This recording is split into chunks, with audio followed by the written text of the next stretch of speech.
So you were elected as a Conservative MP in 1997.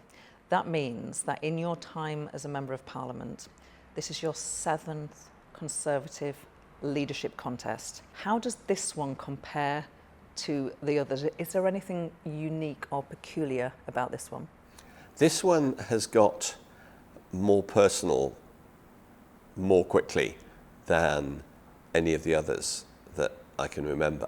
And it's also, it's what's interesting to observe over a quarter of a century how much technology has changed, that these days for leadership campaigns, inevitably WhatsApp groups, social media campaigns, all of that are hugely important.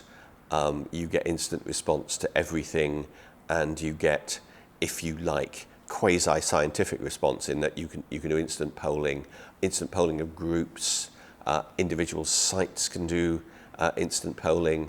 Every campaign has got something to bite on that it can churn out. So it's more intense as well than previous ones used to be.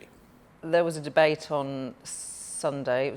It was ill-tempered at times, sort of blue attacks. If that's what they're like in public, what on earth are those WhatsApp groups like? WhatsApp groups can be quite crunchy, although most of my colleagues have now learnt the fact that once you put something on WhatsApp, unless you absolutely trust everyone on the group, then you'll probably be reading it on a social media site in about 20 minutes' time.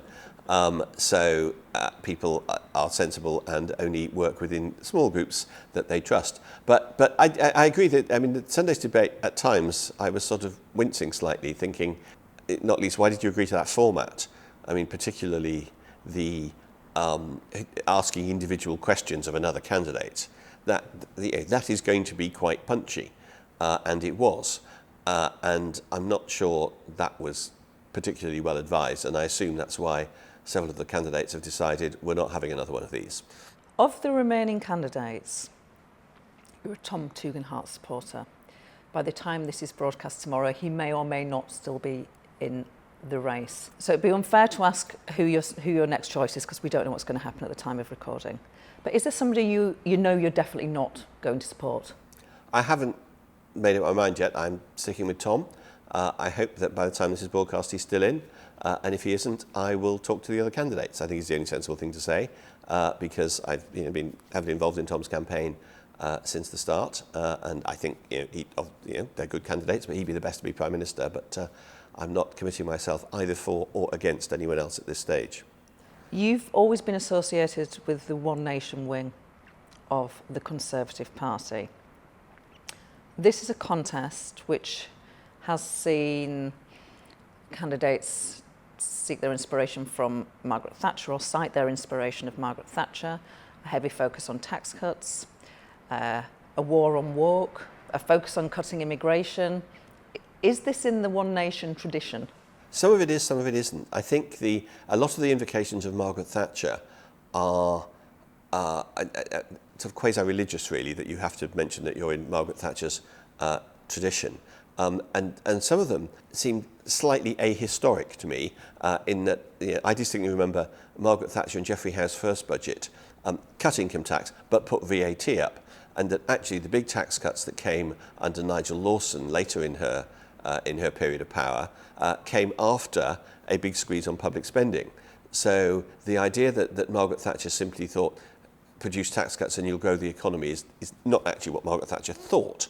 I think there's a lot of indications that are I think unfair, really, not least to Margaret Thatcher. But in terms of the move to the right, I think you do have to reinvent One Nation politics for every new generation. So inevitably, in different decades, you have different things to care about. But there are some basic principles that I would want to see come out of this, and occasionally get worried about, which are about respect for the rule of law, respect for our institutions, keeping the economy on a solid track, and keeping the union together. All of those seem to me an essential part of the One Nation Conservative tradition, and essential not least for the Conservative Party to be successful. It's one of the reasons it's been successful for literally hundreds of years. And if we leave that if we chase away, as you say, just doing culture wars or making it look as though that's the most important thing, then I think a lot of people who would be natural Conservatives, who would normally vote Conservative, will think that's a bit odd. I'm not sure about that. You were Deputy Prime Minister, First Minister, under Theresa May. You were at university with Theresa May. You were clearly close allies and friends. Her party treated her harshly. They forced her out. Some people would say, well, that's because she called that election and she brought it all on herself. But it was very hard, even for an opposition MP, to watch her time as Conservative Prime Minister. What was it like having a ringside seat and all that? Oh, it was grim. I mean, it was a grisly period for all sorts of people and institutions. It was obviously mostly grisly for Theresa because she conscientiously took the job as party leader and Prime Minister, not quite by accident, but I don't think any of us went into that leadership campaign thinking that at the end of it, Theresa would emerge as leader. It appeared to be a shoe-in for Boris, and we all know what happened. So it was unexpected that she got there, and then she did her absolute level best to try and make a deal work, and it wasn't going to work for a significant chunk of my party, and the party you were in at the time was not predisposed, perhaps understandably, to sort of help a Tory Prime Minister, but you know, and we are where we are. So it was a terrible period, but the sight, I mean, it was bad enough for Theresa. The sight of Parliament being completely paralysed month after month was quite frightening for those of us who believe in parliamentary democracy. So it was a bad period all then, and you know, the point has been made semi-flippantly, but there's an element of truth in it, that actually the world and everyone would be happier if Boris had become Prime Minister in 2016 and had got Brexit done then, so we didn't have those horrible few years where we couldn't. And then maybe when the pandemic came and you wanted somebody who was absolutely across every detail, then Theresa would have been better placed then. That, you know, they were in a sense Prime Minister in the wrong order. In 2008, this must have been a terrible event for you. You were arrested and your parliamentary office was raided by the police. That must have been alarming, frightening, concerning. What do you take? It's a while now, since 2008, obviously, but it was a big story that the police had raided an MP's office. No charges were brought. How do you reflect on that episode? It feels almost surreal.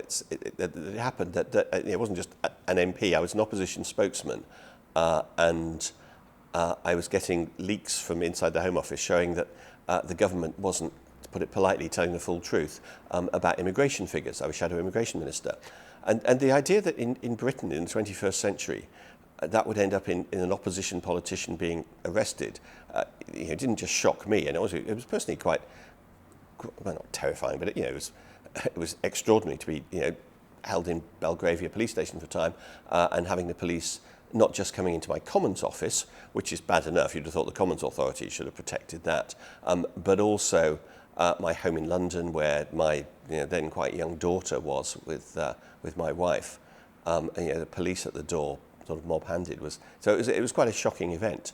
And I think the point was made to me at the time that had Ian Blair, who was much criticised by Conservatives for being too political, too close to Tony Blair. This was the head of the Met. Had he still been, he just stood down, had he still been Commissioner of the Metropolitan Police, he would have had the wit to say, hang on, we're arresting an opposition front bench spokesman, really? What's all this about? And it would probably never have happened. One of the contemporary resonances of it is that, as you say, at the end there was months and months of furore, but in the end it all dribbled away. Actually, there's no sort of case to answer here. Politicians get leaks. Gordon Brown made his reputation on getting leaks from inside Whitehall. The Director of Public Prosecutions who decided not to proceed with the case was one Keir Starmer. Funny old world, isn't it? Things go up and down and round. Final question, which is just a very human question. You've recently become a granddad. Tell me how that has enhanced your life. Oh, immensely. I mean, it's still, I'm all of 3 weeks in, so I am completely a novice. And all the cliches are true, that, you can hand them back and it's wonderful. And I think I can only repeat the best advice I've been given, which is by one of my colleagues in Parliament who's been a grandfather for some time, and he said the only good piece of advice for any grandparent is that you should shut your mouth and open your wallet. And I intend to do both. A pleasure. Illuminating. Thank you for giving us the benefit of your long years of service. Thank you, Damian Green. Thank you.